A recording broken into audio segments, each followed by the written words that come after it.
there, I'm still getting an error message from YouTube.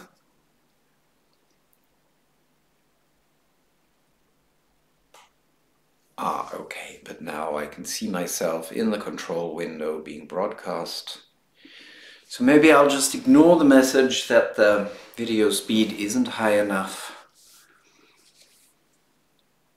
and trust that what I see being broadcast is being broadcast.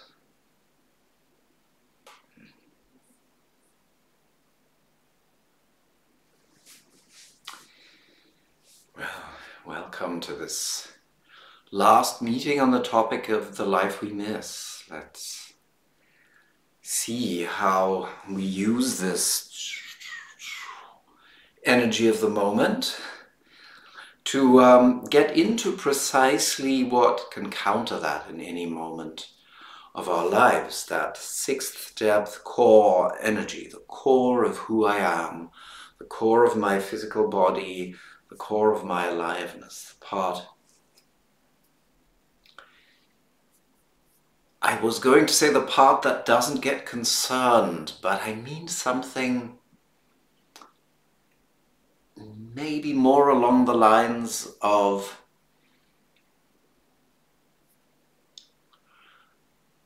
the part of me that is deeper than the concerns we do get into, something along those lines. While the concern is sometimes happening, and the boredom, and the worry, and you name it. While life with all its ups and downs is happening and we can feel ourselves engaged and disengaged from it, there's a part that still does the observing of what's going on outside and within.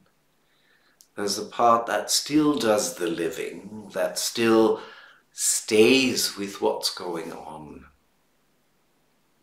Take a moment and close your eyes while you're comfortably seated.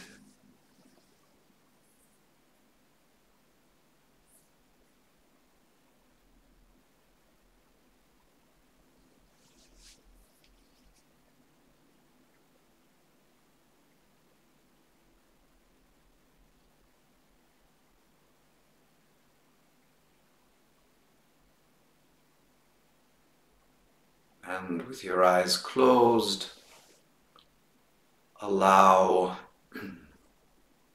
the breath to flow out.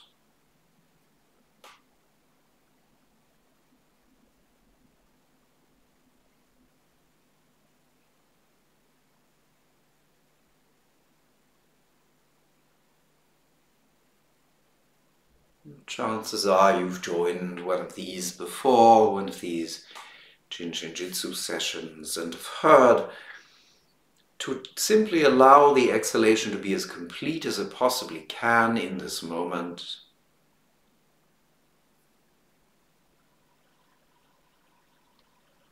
Allow a pause to happen at the end of the exhalation if that manifests with no effort.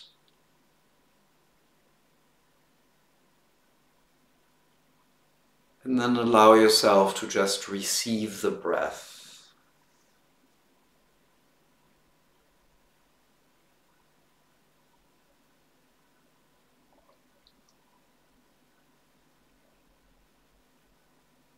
And as you trust your body, which has been breathing from day one, to carry on the breathing in just the right way, breathing's just happening. And as in so trusting, you say goodbye to any notion that you need to supervise or modulate or model or massage your breath with your attention.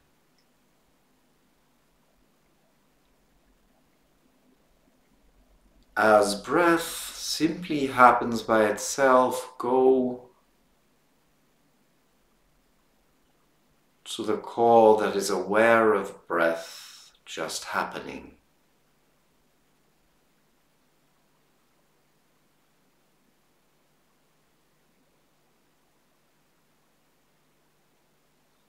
See what place inside you feel.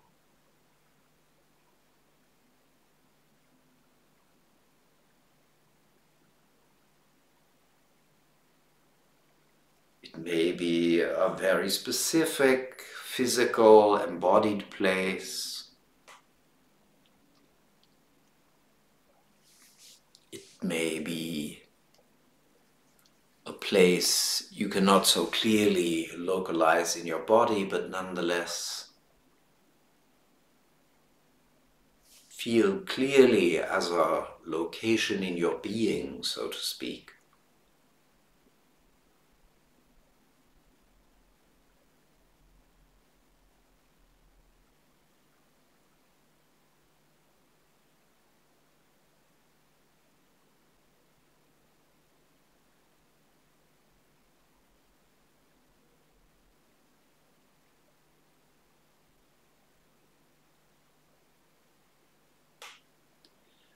The part that isn't more alive because life's good at the moment, nor less alive because life's drab or boring, uninteresting, strenuous, or painful. Find that part whose aliveness does not vary with any of those conditions.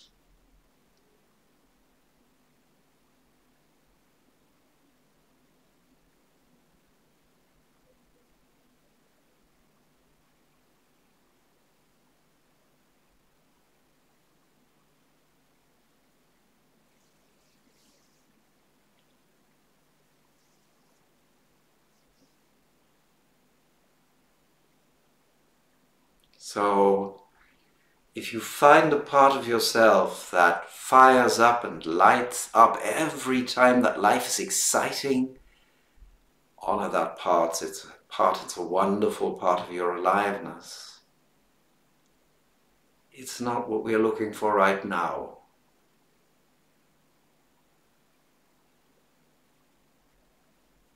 If you find a part that gets really engaged when life is moving and flowing and fluid and full of discoveries, honor that, savor that.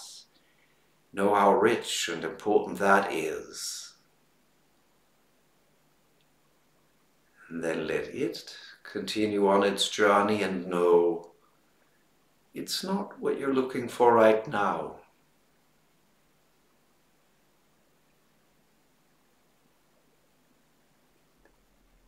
If you find a place inside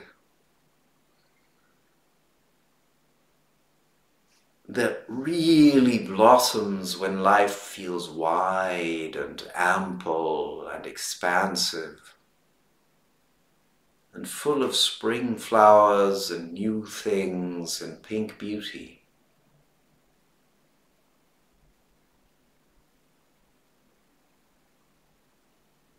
savor and honor that part,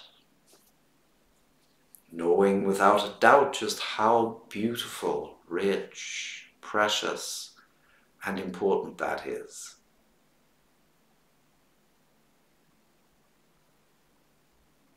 And let it go on and live its bliss, while you again remember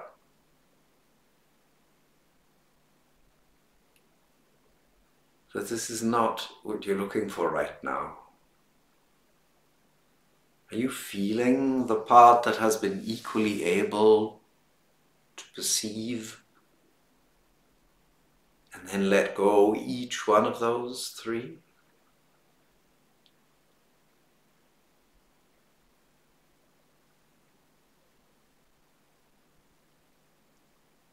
If you find a part of yourself that loves when it can take life in very, very deeply,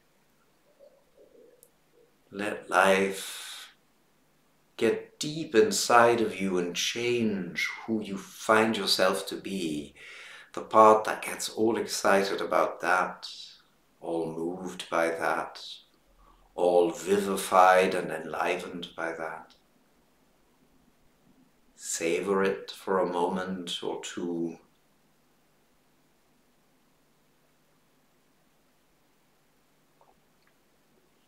Honor how important and rich this is. And leave it to itself for now to pursue its bliss and joy and beauty on its own while you remember. You are, for this is what you start realizing more and more, you are that part that can feel each and every one of those others, and whose aliveness does not change with whatever flavor comes up.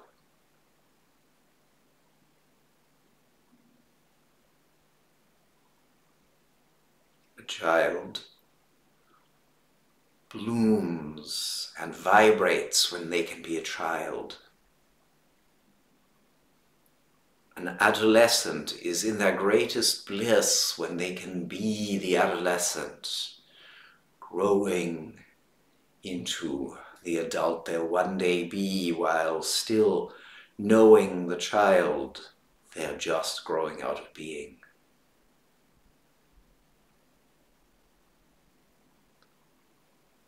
The young adult is happiest when they can be the young adult, no longer a child, no longer an adolescent, taking in and taking on the world on their own, now as a fresh new voice.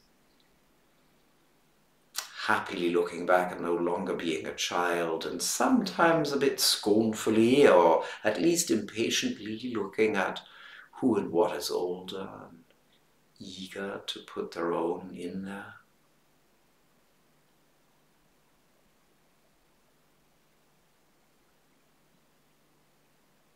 The person at the crest, at the summit of their life, happiest when they can be just that, radiant, expansive, knowing quite a bit already, yet having a lot of life ahead still, and on and on and on. And those 4 phases, while you know them all if you've been through them all,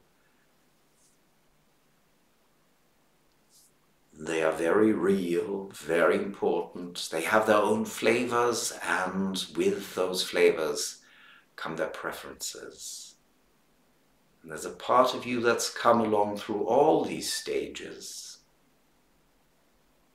that's still there, whose strength, engagement, energy doesn't much change, no matter what the flavor of the day, the age, the life phase.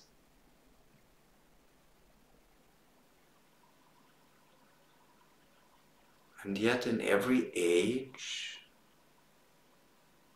in every life phase, how much of that part of you that doesn't waver can be felt and accessed makes a huge difference to the respective phase, activity, age, circumstance, and so forth.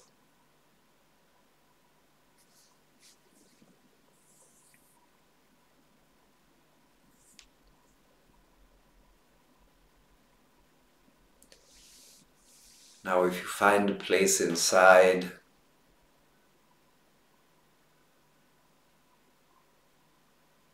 that feels most fully alive when things are smooth, secure, and restful,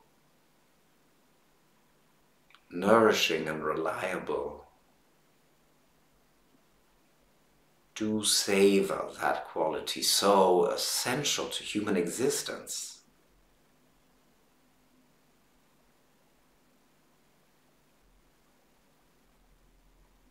That part that says, here we are. right in the middle of a life, right at the center of a body,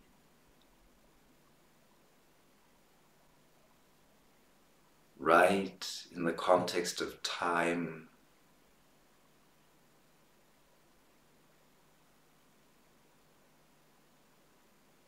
For when you feel that quality, the quality that knows how wonderful it feels, how delicious it feels, to be fully seated in the moment, to be fully grounded in your body, to be fully rooted in the world, when you can feel that quality that knows about time and loves finding itself right at the center of it,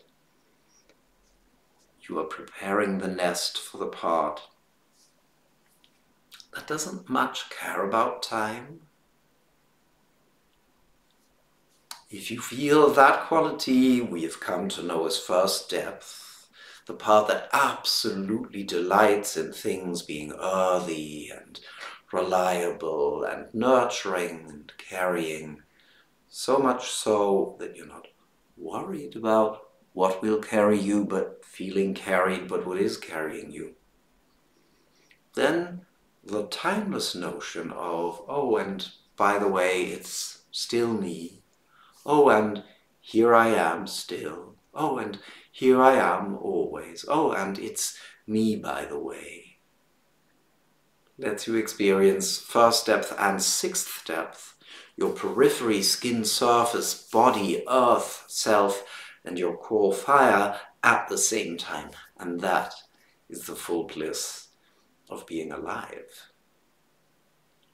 And in that sense, sixth depth is big, it's huge. If it really isn't affected by the passing seasons of life and the different interests we have in the different aspects of life, yet is equally present to each of them, its interest, that your interest in that dimension of you does not waver, it doesn't diminish, depending on what's going on. The other parts do, the other depths do, and that's their nature, and that's what they're there for.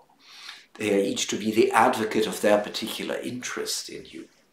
You are fully and furiously interested in each of these things, how nurturing life can feel, and how related life can feel, and how expansive and fertile and creative life can feel, and how much life can be in flow, and how many new and different paths can be found, and how you can just glowingly be yourself and affirm your right to be who you are, do what you do, think what you think, speak what you speak.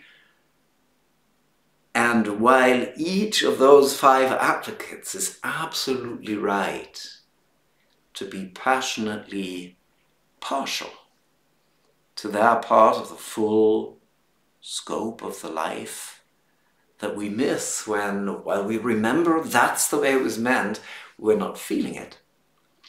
He is also sixth depth.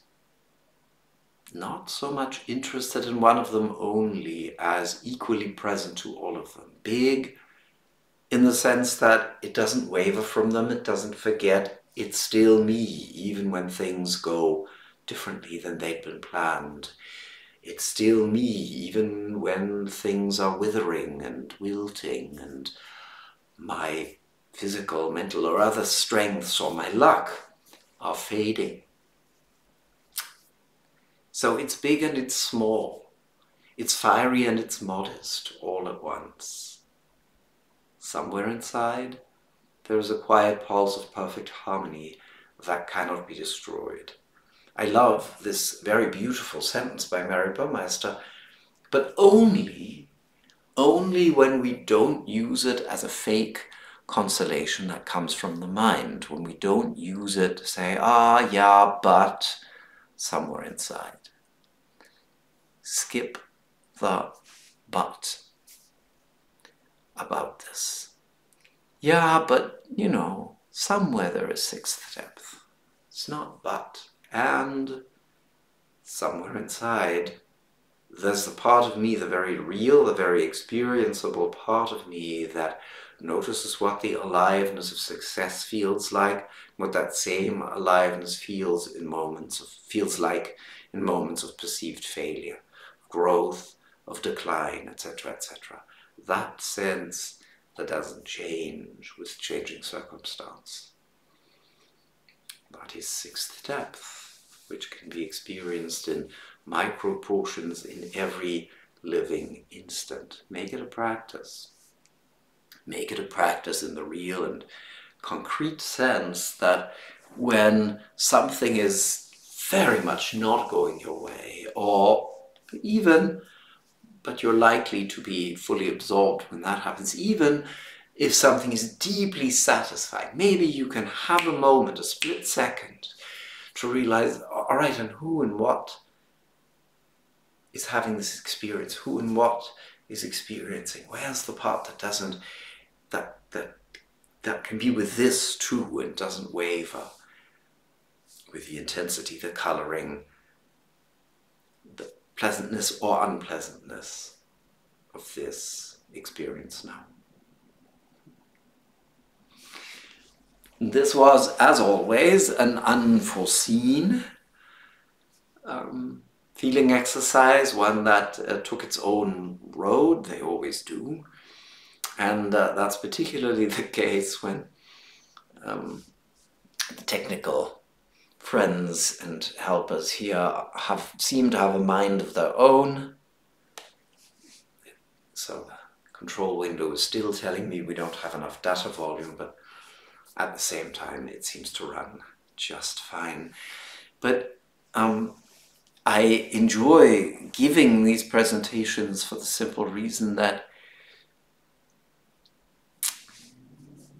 the part that just lets it come and lets it speak and is interested, is curious, for me to be able to hear what's being said in the moment, what's wanting to be said in the moment, and be keenly interested in that, is actually very, very closely connected to sixth depth. Now, sixth depth in this month of April 2024 concludes our discussion of the life we miss.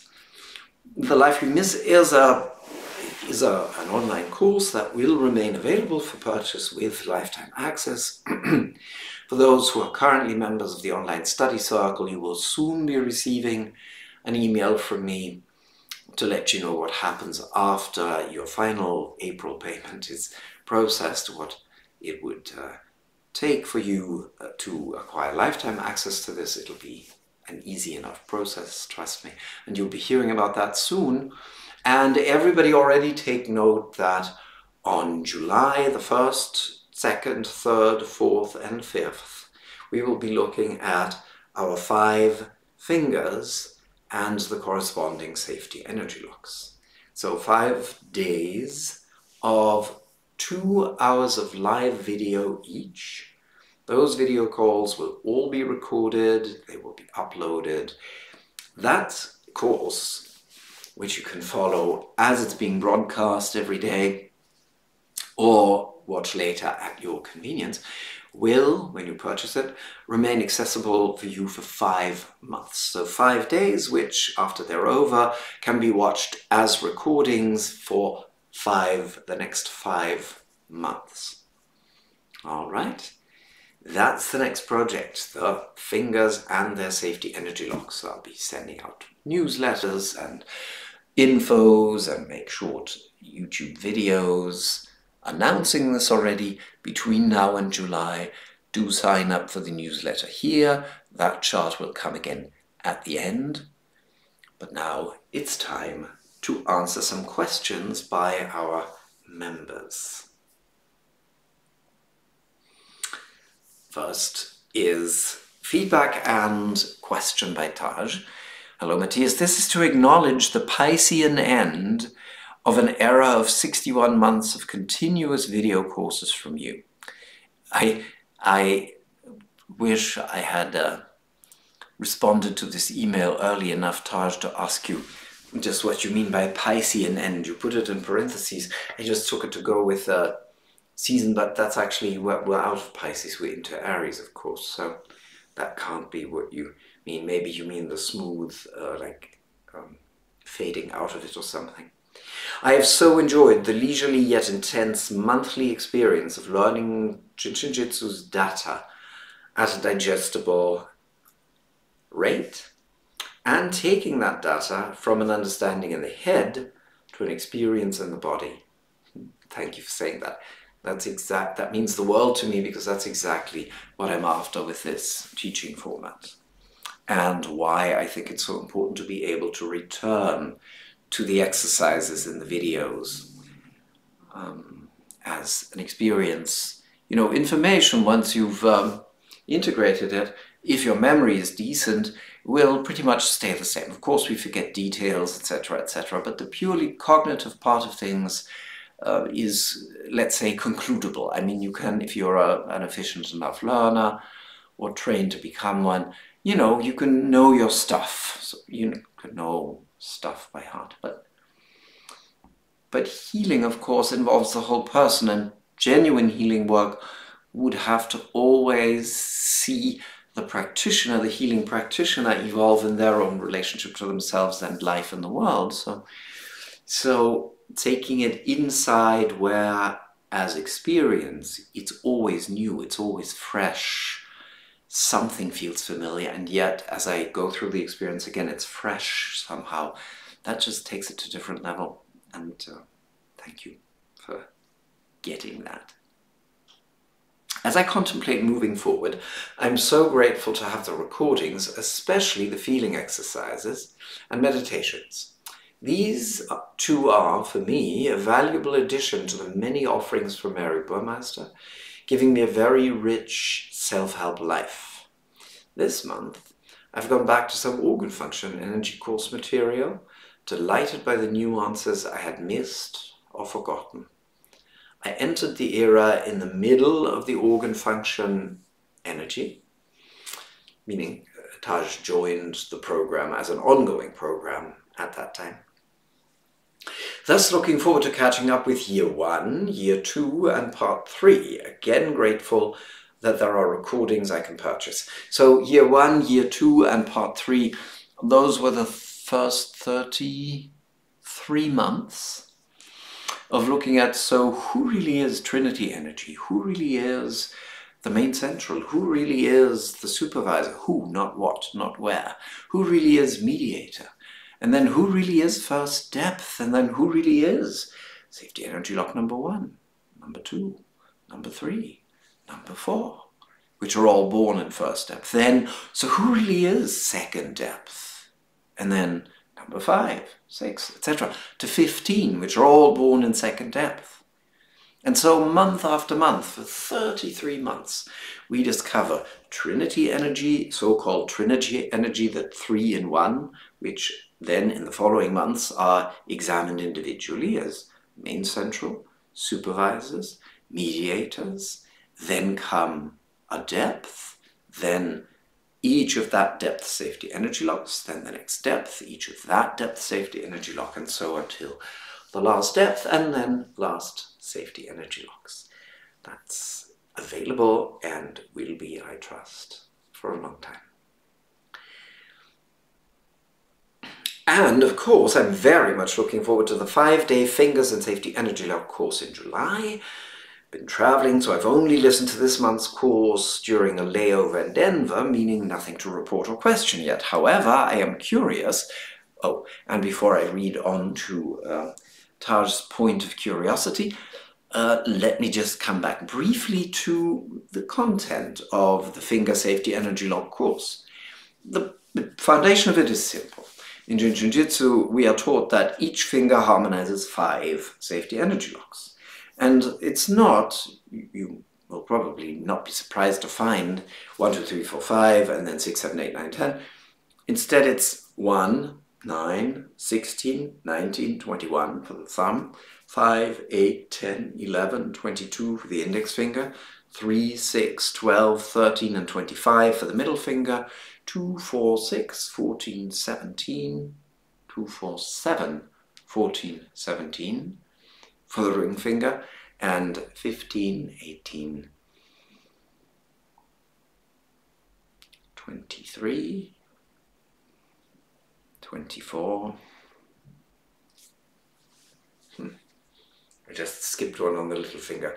15, 18, 20, 23, and 24, as I said, on the little finger. Anyway, so you look at that and you find no numerological, no chronological order, etc., etc. Eventually you take it to your body and you realize, oh, when you find any safety energy lock that is harmonized by the thumb, the next one you find as you go down, if you're on the front of the body, up if you're at the back, will be harmonized by the index finger, then the middle, then the ring, the next one by the little, and then it starts over again. And you think, oh, that's all there is to it. But yet, because the distances between different safety energy locks are so different, is there some other sense we can make of it? And so what we'll play with and playfully explore in those 5 times 2 hours, there will be a break between the first and the second hour. The videos will be edited so that you have half-hour videos, more or less, to look at per day of those. But we will playfully look into, okay, so what the thumb stands for, when first depth is in total harmony, what does that feel like? What does that feel like?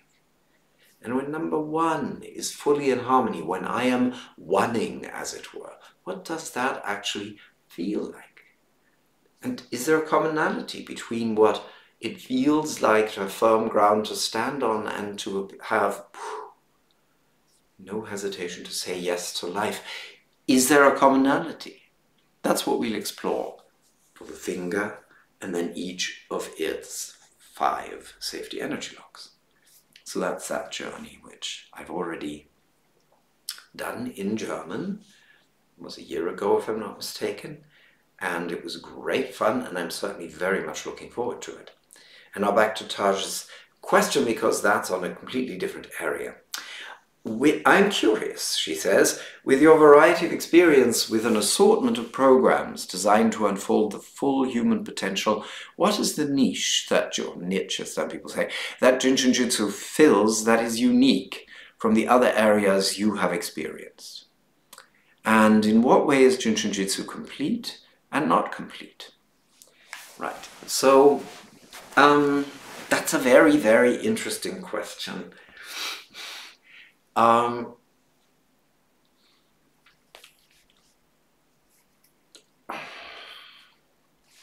do I stay succinct? Only in my very, very early times with Jinshin Jyutsu was there a part which I ran into when I was 20 years old. Was there a brief temptation to find that my method was surely more complete than others? In many ways, I may still think that it is, but that is beside the point. That's a distraction. That's a distraction because no method is in itself and as a method complete. What makes Jinshin Jyutsu complete, if for any one individual it is, it's that the person is taking what the method has to offer on board so fully. Yes. Pardon me. The person practicing or representing or contemplating the method, the art, is taking what that method has to offer on board so fully, so completely, that anything that calls for their attention can in some way be more easily or more completely seen through that lens, right? So if you look at Mary Burmeister's language, if you just read what she says, then you find certain statements like, all we need for health, wealth, and 36 aware and understanding breaths are all we need for health, wealth, and happiness. Or other statements like that, that we have everything we need for total harmony, complete harmony with the universe. Such sentences are, depending on who is saying them and how they're saying them and how they're being heard, either tremendously liberating or terribly burdensome. Immensely liberating if you say, so there's agency that I have. If I understand total harmony with the universe in a sixth depth kind of sense that we addressed earlier this evening. You know, if you are talking from the viewpoint of the part of you that isn't much fazed by success or failure, that meets each of those parts with equal interest, then the affirmation certainly makes sense, etc. But when it is understood, when it's taken literally, it gets as dumb and dangerous as anything that's taken literally, you know, any teaching and so forth. In other words, if you mean you must never partake of any other help or method, because after all, Mary said, Jinshin Jitsu provides everything, then it's as I said, it's dumb and dangerous. I have seen many people in many walks of life, in many situations with many levels of proficiency in Jinshin Jitsu, use the art in a way to help them live better with whatever other form of treatment, medication, etc.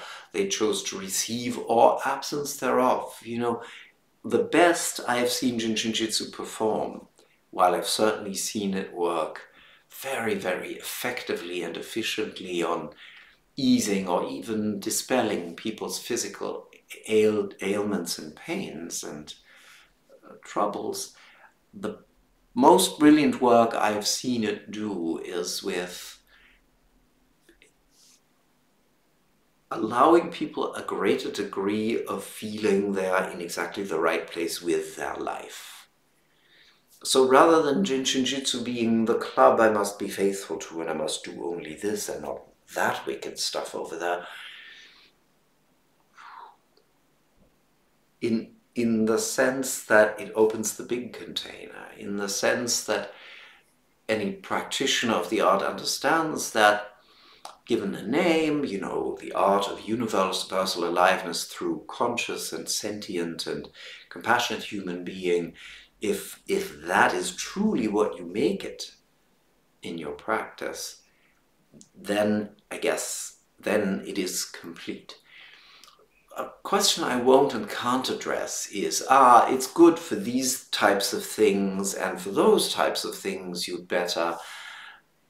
Something that makes Jinshin Jitsu so complete as a practice and an understanding is that, for example, Mary Burmeister very clearly said, and in fact, many a conscientious and serious medical doctor who has been in general medical practice for decades, or sometimes less than decades, but will concur that it is folly to think the illness tells you which approach to it is appropriate or not. An illness independently doesn't exist, it's a fiction. And Mary made that very clear in her own words. You always have to look at this person manifesting these symptoms, etc., etc. This person feeling a certain way, not this person having this label or that label. That's why the word label mattered so much to Mary. So once somebody, and this could be somebody with nothing but excellent medical training, or nothing but excellent Jinshin Jitsu training, or nothing but excellent some other training, as soon as a person looks closely at the person they have in front of them, and what's appearing on and in them, and what's going on in their lives, and in their minds, and in their psyche, and their feelings, once a person then says, you know, keeps checking in a very alive fashion, am I at this moment still, or am I still the right person to accompany this one on their path? I think there's a safety and a completeness to it that is really quite phenomenal, and that's why it so depends on the quality of the person practicing it. So, you know, rather than saying that in theory, Jinshin Jitsu works with the blueprint for body, mind, and spirit, the blueprint for the total being. So in theory, Jinshin Jitsu can take care of everything. All right. And can it in you? You know? When I took classes with Mary Burmeister, of course, the world of alternative healing was so much smaller than it is today. And so the claims made in those much, much smaller circles within a scene that knew it was very much on the fringes of society and medical reality had a different kind of sound and a different kind of meaning to them. To keep talking today the way one would have in the 80s is, I think, inappropriate. You know, many of the promises that were made then, because it was assumed that everybody understood one was in a complementary context, would sound hollow today when people think they are meant in an absolute sense, such as, oh, never mind going to your chiropractor anymore now that you found Jinshin Jitsu. Never mind taking medication now that you've... and so on and so forth. Mary, of course, never advocated that. And yet, it is true that some people with Jinshin Jitsu, as with other methods, avoid surgery, do not need it, and their doctors agree, or the doctors do not initially agree and later confirm that that was obviously a good choice to make, while others find the acceptance to undergo an intervention they very much were opposed to, etc. So to me, the art that helps a person do that has a different, more all-encompassing kind of completeness than an art that can only oppose other interventions. Anyway, I think I've said enough, and I'm at risk of turning around in circles. So thank you, Taj, for that question. And I go on to Mario's question, who says, I have a question about the joints in my right hand. In the morning, the middle finger joints are stiff and sometimes painful. The middle joint of my middle finger is particularly stiff and thickened. The joint of the fingertip of the index and middle finger also show a thickening. During the last 2 weeks of the 6th depth exercises, the little finger has also become painful. Marna talks about the connection through the blood of the 6th depth and the liver and lung flow, if I understand correctly. Marna is a wonderful and very knowledgeable Jinshin Jitsu practitioner and teacher in the Netherlands, for those who don't know who's being referenced here. So Marna talks about a connection through the blood of the 6th depth and the liver and lung function. When I pay attention to the middle finger by clasping it, or the gallbladder and liver flow, I experience stiffening rather than relief. I have the feeling that there is a blockage somewhere, but I can't figure it out yet.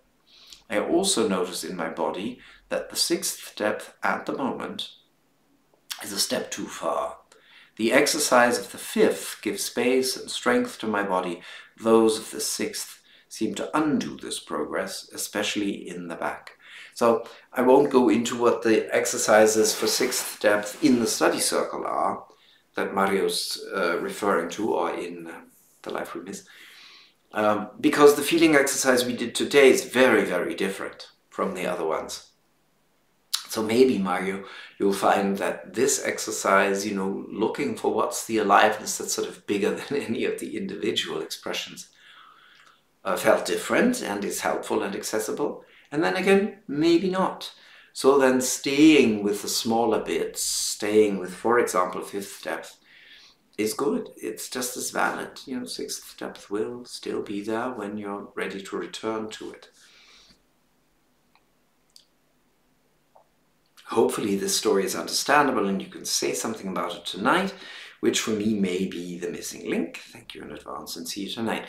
So, yeah. The stiffening that was addressed is mostly in the middle finger, middle joint of middle finger, top joints of index and middle finger, and gallbladder and liver function energy, which are harmonized by the middle finger. Instead of freeing this right up, increase the sensation of stiffness, at least for the time being. The connection through sixth depth that my colleague from the Netherlands evoked, Marna. I imagine what you may have been referring to is the diaphragm functional energy that flows through the palm of the hand, divides into two lines, and goes to middle finger and ring finger here to become umbilicus function energy. So there's a strong sixth depth presence in the middle finger. There's a third depth presence in the finger, and the lung connection, I guess, would come through one of the vertebrae. But what I hear mostly when there's stiffening in the joints is that there's energy not moving, which tends to be more general than just one particular field or depth or area.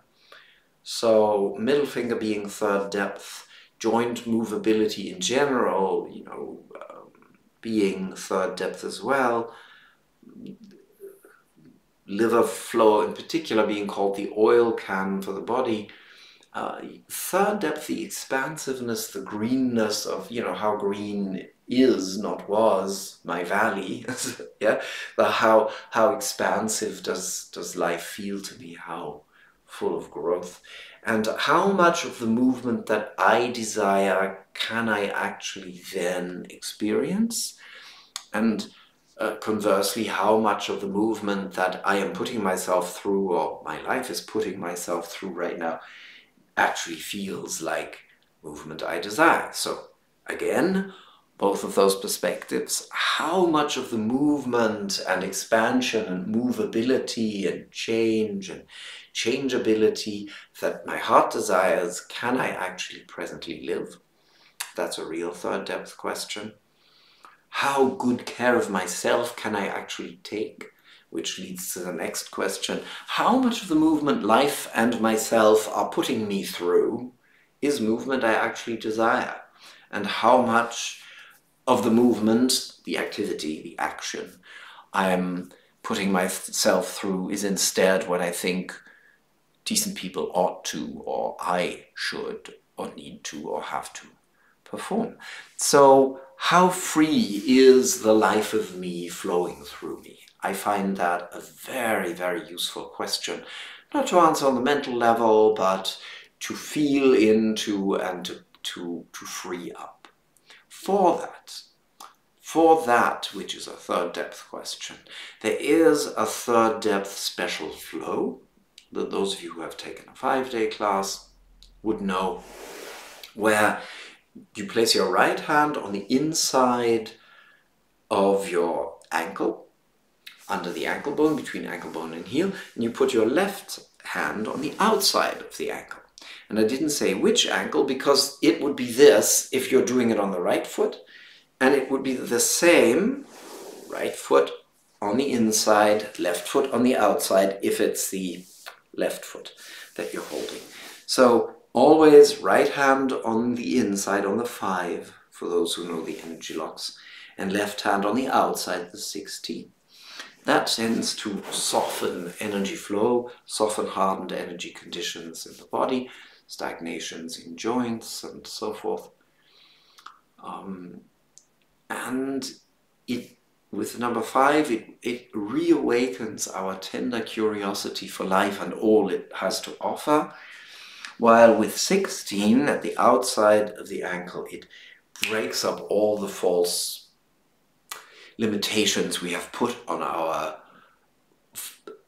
fiery movement, or on our strong stance in knowing what we want and who we are and what we want to pursue.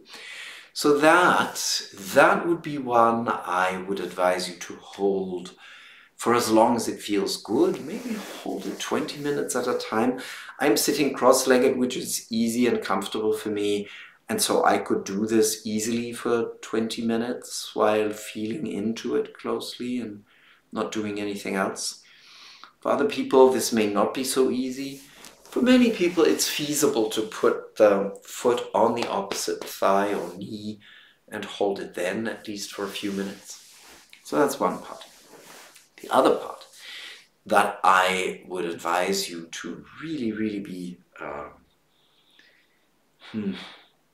was going to say precise with, but that word, be precise, may counteract some of the delicacy that I want to instill in you with this. If you are holding the finger, when the fingers have stiffened, when the topic of the fingers is stiffening, then the one thing you must not do is to stiffly go to work on it.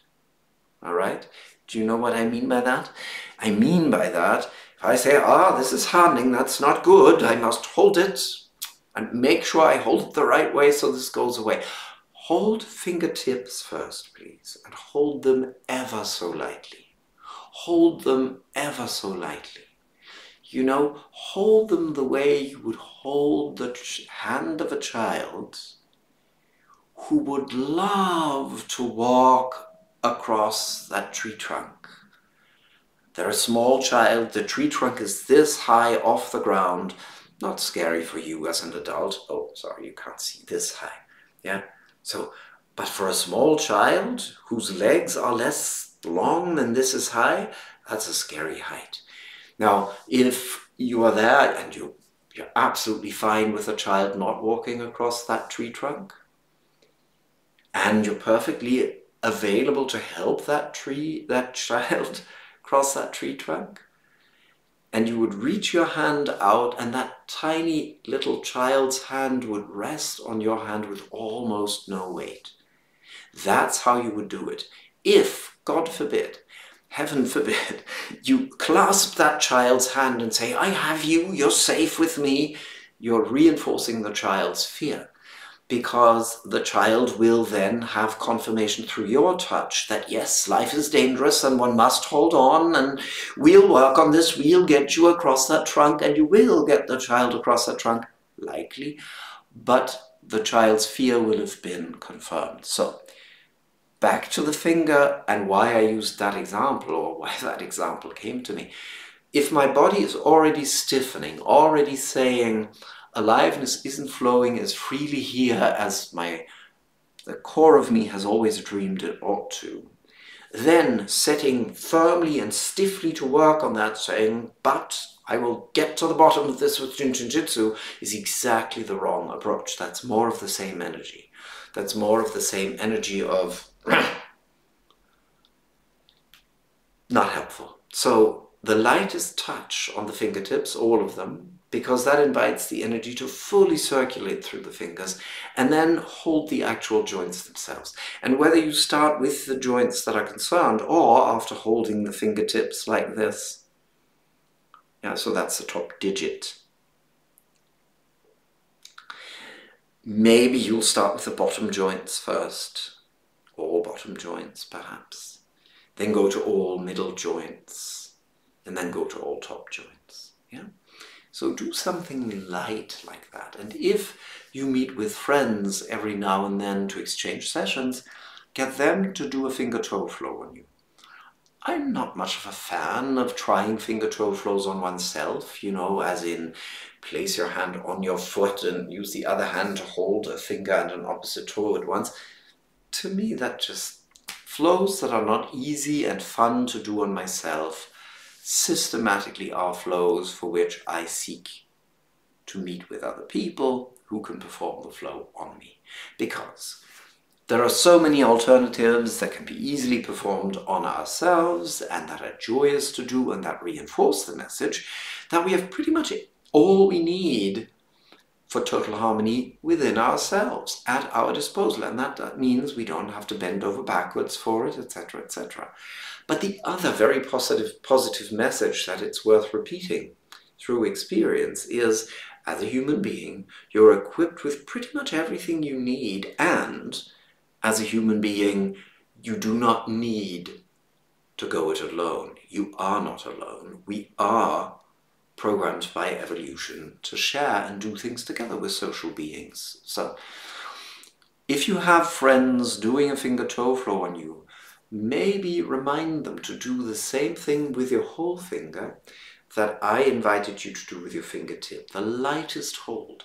You just want to have a hand there for that child that doesn't quite trust yet, that it can get across, that it can get over this, that it can get through it with its own strength. So trusting the delicate, or reminding the delicate aliveness in all of you to trust that with that flowing delicacy, it can go through this, is what I think might help you see some real shift in the hardening of your joints, and on top of that, may make it easier for you to